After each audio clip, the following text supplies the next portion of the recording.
Hi everyone. Now we have a new topic called JavaScript interview. So if you are a Selenium tester, there will be a chance that you have to code on JavaScript as well. So start learning JavaScript as well. And there is a few questions which we have it.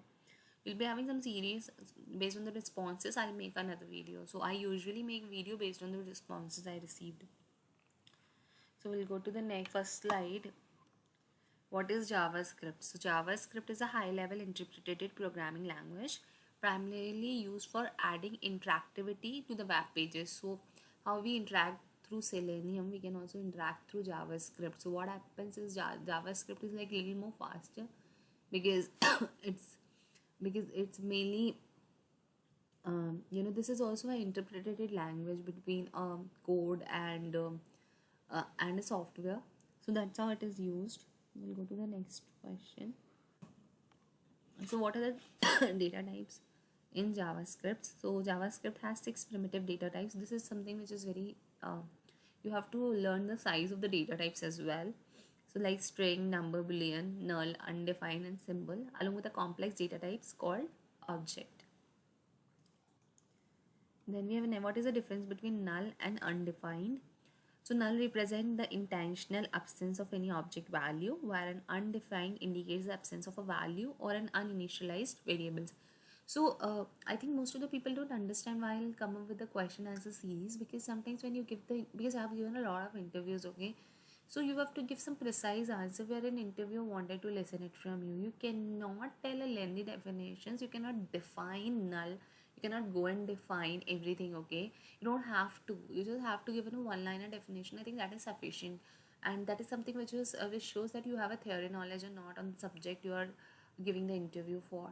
So you that the practical knowledge will be they'll be examining based on their some of the interview questions which is basically based on the practical thing, but some of the theory knowledge you should also have it, and based on this standard definitions you know or not, that is something they'll examine, because most of the work are related to that only, because you need to understand the concepts. If you understand the concept, you'll be able to communicate to the entire team, and all of you will be in the same page. So if you don't know the concept, so the people working along with you who is well versed with the theory knowledge, they have a problem with you, and also there is a lot of conflicts between you. So you should be knowing those definitions of the terms used in your any of the languages you're working on. So that's the reason I'm coming up with the interview topic, so more of the people don't understand why these questions, why these answers. So these are the very standard answers which you have to give, which interview wanted to listen from you.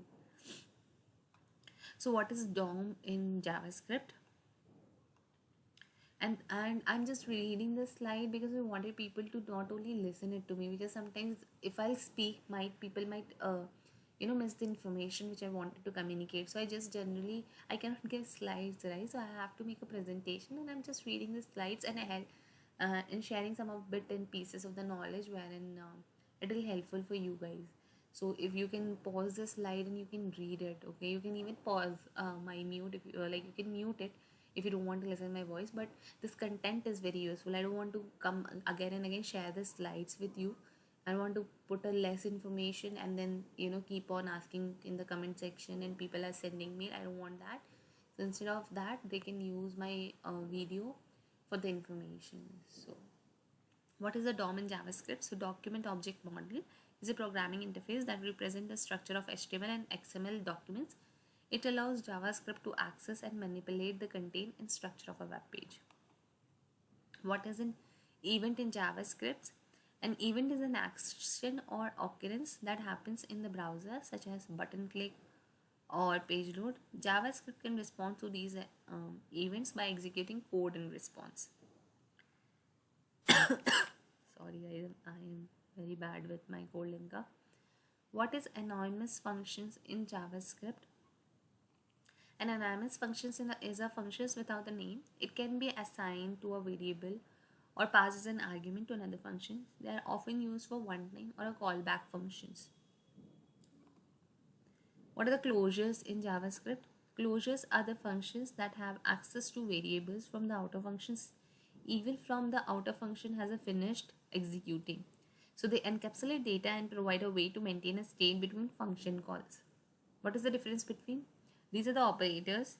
these two operators in JavaScript. Okay, equal and okay, the operators checks for equality after performing type corrections, while this operator checks for equality without type correction, ensuring both the values and the type match. So what is hoisting in JavaScript? Hoisting is a JavaScript behavior where a variable and function declarations are moved on the top of their containing scope during the compilation phase, allowing them to use before they are declared. What is this keyword in JavaScript? So when we have a this we will be having this in super in Java as well. So this keyword refers to the object that is currently executing this always current class object, how we have used it in the Java. Its value is determined by how function is called and provide a way to access object properties and method within a function. So thank you guys. Like sometimes Java and JavaScripts are almost similar. There are some concepts, but you really need to have the standard definitions. That's the reason we have this slide concepts. That's the reason I have come up with this slide, and I have got a great response in terms of we're really serious and help me guys. I really need your help for my recovery, and once I'll recover I might make another video. So based on your responses I'll make a part 2. So if you really want me to come up with part 2 in JavaScript, I do have the 100+ questions in JavaScript, so I can share it with you, interview questions, but I really need in the comment section you have to tell me that is it helpful.